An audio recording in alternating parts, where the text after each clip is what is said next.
Organization ChildHelp, a report of child abuse happens every 10 seconds.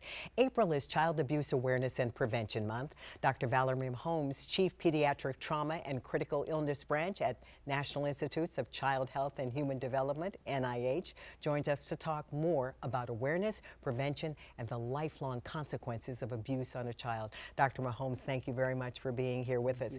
Children are suffering, according to ChildHelp, from an epidemic of child abuse. Reports every 10 seconds, 6 million children suffering abuse, but it's got to be happening right under our noses. What are we in school and families and neighborhoods missing? What are the signs? Well, there are so many signs and symptoms, and unfortunately our attention is called to these events that make national news, but children are suffering in silence every day. One of the things that's most important for us to pay attention to, and all the research highlights the fact that safe, stable, and nurturing environments are really important for children to thrive and to grow and to develop. Any factors that take away those elements or those protective factors can place a child at risk for abuse. So if there's intimate partner violence in the home, if there's family dysfunction, if a parent is abusing substances, those might place a child at risk for abuse. If there's economic instability, if there's a young parent who may not understand child development and the needs that a child might have as they're young and growing and developing, that might create an additional level of stress and complexity in the home environment and place that child at risk of abuse. Those seem to be things that are happening behind closed doors. We had neighbors the 6 children who went off the cliff with the 2 parents, the 13 children, their parents hadn't seen the light of day. How do we prevent abuse that we don't see?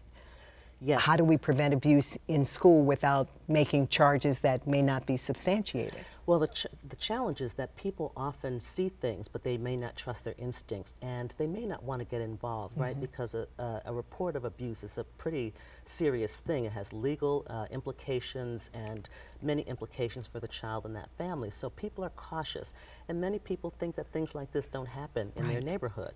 But we should be aware of children, for example, whose behavior has changed. If they have been participating in activities but they're no longer participating, if they're late to school, or if they're to school early and their parents don't pick them up.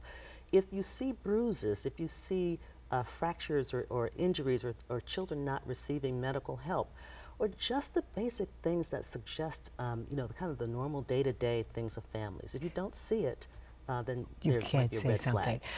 The research that NIH is doing now, how is that going to help, and what results are you seeing?